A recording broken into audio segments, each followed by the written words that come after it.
हमारे देश में लिखित संविधान की व्याख्या केंद्र और राज्यों के बीच समन्वय तथा मौलिक अधिकारों की रक्षा के निमित्त एक स्वतंत्र न्यायपालिका का गठन किया गया है। जाहिर है, उस दृष्टि से न्यायपालिका की भूमिका भारत में न्याय करने से लेकर मूल अधिकारों की रक्षा और सरकार के विभिन्न अंगों को अपने निर्धारित कार्यक्षेत्र में रहने के लिए निर्देशित करने तक विस्तृत है। अर्थात भारत में उच्चतम न्यायालय न सिर्फ संविधान की रक्षा करता है, बल्कि किसी भी सरकार अथवा शक्ति द्वारा उसका उल्लंघन किए जाने से भी बचता है। भारतीय संविधान का एक महत्वपूर्ण लक्षण यह है कि उसने विधायिका, कार्यपालिका और न्यायपालिका के बीच शक्तियों के विभाजन की व्यवस्था दी है।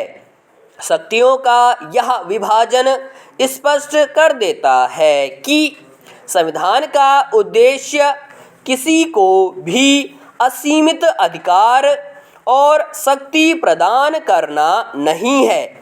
चूँकि शक्तियों की सीमाबद्धता का निर्धारण ये संस्थाएं स्वयं नहीं कर सकती, इसलिए शासन की प्रक्रिया में इन शक्तियों के टकराव के फलस्वरूप उठने वाले विवादों के हल के लिए एक निष्पक्ष संस्था की भूमिका महत्वपूर्ण है।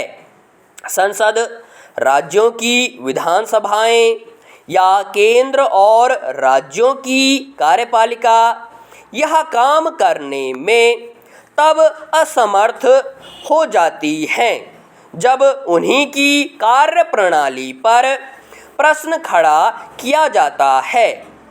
अतः न्यायपालिका को संविधान की व्याख्या का दायित्व सौंपा गया है और इस प्रकार से वह संविधान की रखवाली करती है। लेकिन पिछले कुछ समय से बदलती राजनीतिक सामाजिक परिस्थितियों के मद्देनज़र देश की न्याय व्यवस्था के स्वरूप में क्रांतिकारी परिवर्तन आया है। आज न्यायपालिका सिर्फ न्याय प्रदान करने का कार्य नहीं कर रही, बल्कि एक प्रशासक, सुधारक और नीति निर्धारक की भूमिका भी अदा कर रही है।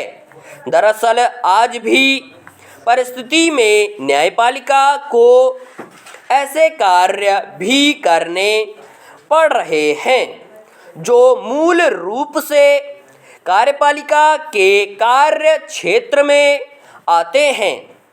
इसी स्थिति में जबकि न्यायपालिका द्वारा कार्यपालिका की शक्तियों का प्रयोग किया जाता है, न्यायिक सक्रियता उस संवैधानिक व्यवस्था को पुनर्जीवित करने का प्रयास है जिसे कार्यपालिका ने तोड़ मरोड़ दिया है।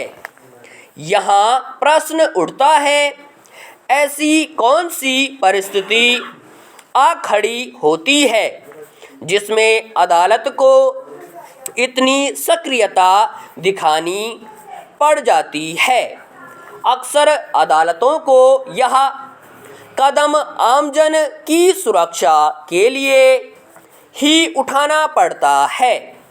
कार्यपालिका की बढ़ती हुई उदासीनता, स्वेच्छाचारिता, अनुशासनहीनता और निष्क्रियता ने ही न्यायिक सक्रियता को जन्म दिया है। जेलों में वर्षों से सुनवाई की प्रतीक्षा में बंद कैदी, स्त्रियों, बच्चों और श्रमिकों का शोषण